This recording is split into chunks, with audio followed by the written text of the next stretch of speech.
नमस्कार and welcome you all to world affairs. मैं हूं प्रशांत धवन। नाउ रिसेंटली आपने देखा होगा कि इंडियन मीडिया में बहुत सारे आर्टिकल्स पब्लिश हुए हैं एक के बाद एक, जहां पर दो बहुत बड़ी बातें बोली गई हैं। पहला तो ये कि यूएसए ने इंडिया को दी थी डायरेक्ट वार्निंग। यहां पर आप देख पाओगे US thwarts plot to kill 6 separatist issues warning to India. Now थ्वाट का मतलब होता है किसी को रोकना। तो बताया ये जा रहा है, मीडिया रिपोर्ट्स ये कह रही हैं कि यूएसए ने इंडिया का जो एक प्लान था एक 6 सेपरेटिस्ट को मारने का, इसको ब्लॉक किया और उसके बाद इंडिया को वार्निंग भी इशू करी कि अगर आपने ऐसा किया फिर से तो ये ठीक नहीं होगा। ये मैं कहूँगा अपने आप में बहुत कंसर्निंग बात है। नाउ अगेन, अभी तक यूएसए ने इसको लेकर ऑफिशियली कुछ कहा नहीं है, ना इंडिया ने कहा है, बट मीडिया रिपोर्ट्स दावे से कह रही है कि जो 6 फॉर जस्टिस का लीडर है पन्नू, जिसने रिसेंटली एक आतंकवादी हमले की धमकी दी थी एयर इंडिया पर, आप सबको याद होगा मैं इसकी बात कर रहा हूं।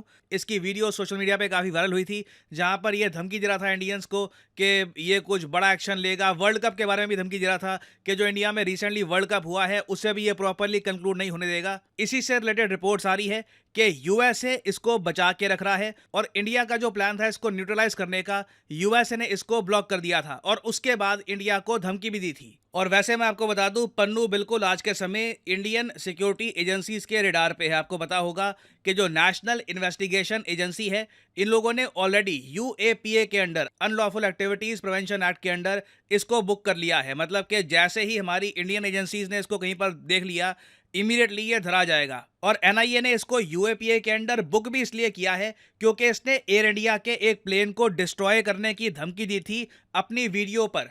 नाउ ऐसा आदमी किस तरीके से यूएसए में खुला घूम रहा है, ये अपने आप में बहुत अजीब बात है। क्योंकि एक टाइम पर, बिल्कुल अगर हम हिस्ट्री में देखें ना, एक टाइम पर यूएसए और पाकिस्तान ने मिलकर जो खालिस्तान का इशू है ये इंडिया में खड़ा किया था। यहाँ पे आप देख पाओगे द इकोनॉमिक टाइम्स का आर्टिकल है 2007 का।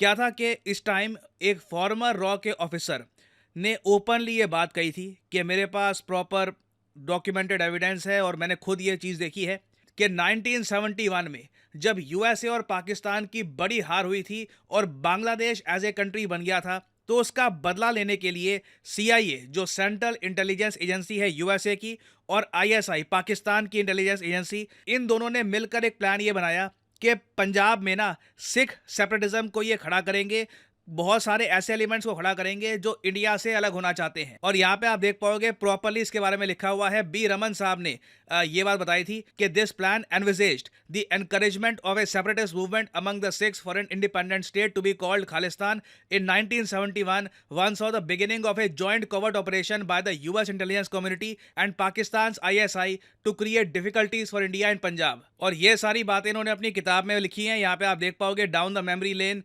द काउबॉयज ऑफ रॉ, बहुत ही फेमस बुक है इंटेलिजेंस से रिलेटेड। अगर आप पढ़ना चाहें पढ़ सकते हैं। और इसके अलावा भी ना ओवर द ईयर्स बहुत सी मीडिया रिपोर्ट्स ने यह भी क्लेम किया है कि यूएसए की सीआईए बहुत ज़्यादा इन्वॉल्व है इंडिया के अफेयर्स में। और एक बार को आप एक क्वेश्चन ये रेस कर सकते हैं, चलिए ये सब जो बातें थी ये थी 1970s की, वो टाइम और था, वो कोल्ड वॉर का एरा था। उस वक्त यूएसएसआर बहुत ज़्यादा स्ट्रांग था, इंडिया यूएसएसआर के साथ खड़ा हुआ था। यूएसए के पास एक जियोपॉलिटिकल रीजन था इंडिया के अगेंस्ट कुछ ना कुछ करने का। मगर आज के समय जब यूएसए और इंडिया एक साथ खड़े हैं, दोनों के सामने चाइना का थ्रेट है, यूएसए ऐसे लोगों को क्यों प्रोटेक्ट करेगा जो इंडिया को हार्म करना चाहते हैं, जो लिटरली ओपनली कहते हैं कि एयर इंडिया का जो प्लेन है इसको ये डिस्ट्रॉय कर देंगे। वेल, यहाँ पे ना हमें यूएसए की जो डीप जियोपॉलिटिकल थिंकिंग है ये समझना होगा। यूएस जनरल्स कैसे सोचते हैं। एक मैं आपको कोट दिखाता हूँ बहुत ही फेमस यूएस जनरल की। यहाँ पर आप देख पाएंगे फोटो, ये है James Mad Dog Mattis. Mad Dog इनका निकनेम है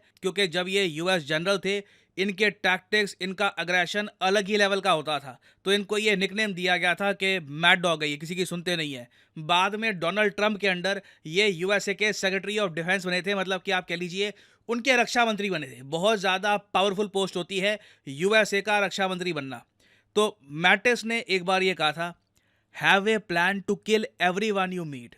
इनकी जो पूरी कोट है कुछ ऐसे थी कि आप एक कमरे में जाते हैं, सबसे हाथ मिलाइए, स्माइल करिए, hello nice to meet you, मगर साथ ही साथ ना दिमाग में एक प्लान रखिए कि मैं जिससे हाथ मिला रहा हूँ, मुझे कल को अगर इसको मारना पड़े तो इसको मारूंगा कैसे। ये कोर थिंकिंग है अमेरिकन्स की, और उनके पर्सपेक्टिव से आप सोच कर देखो, उनको सूट भी करती है क्योंकि उनका मेन ऑब्जेक्टिव है कि ग्लोबल डोमिनेंस बना के रखना, कैसे भी करके जो वो उनका स्टेटस है of being the supreme world power, इसको कहीं से खतरा ना पहुंचे। ये सबसे बड़ी प्रायोरिटी है उनकी।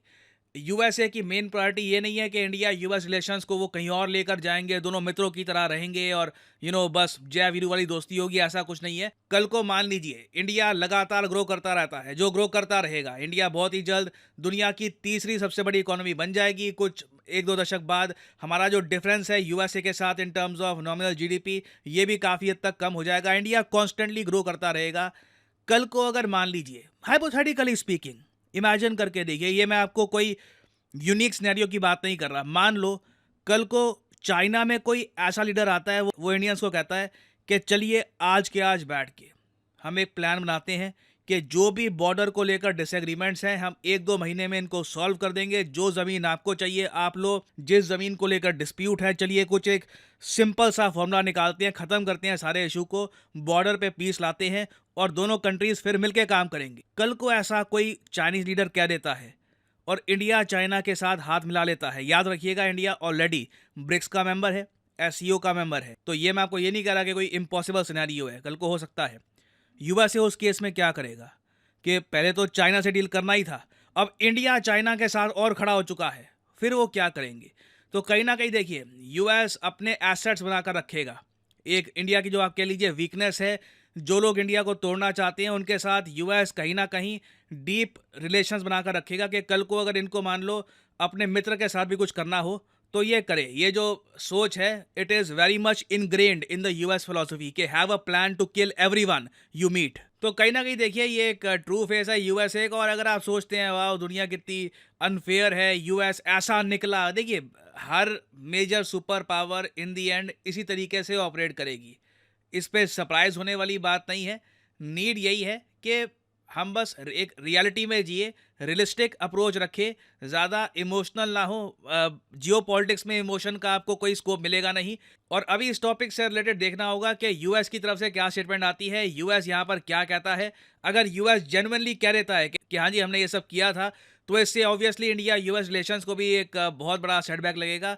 तो देखना होगा कि इवेंचुअली यहाँ पर यूएस की तरफ से क्या क्लैरिफिकेशन आती है कि क्या यूएस ने जेन्युइनली ऐसा किया था और क्या इन्होंने उसके बाद इंडिया को एक वार्निंग भी इशू करी थी या नहीं। तो कुछ अपडेट्स आती है in the future regarding this, तो मैं आपके लिए अपडेटेड वीडियो ले आऊंगा। और फाइनली यहाँ पे आप सबसे क्वेश्चन पूछूंगा, इजी क्वेश्चन है, इसके बारे में मैं आपको प्रॉपर इन्फॉर्मेशन दे चुका हूँ एक प्रीवियस वीडियो में।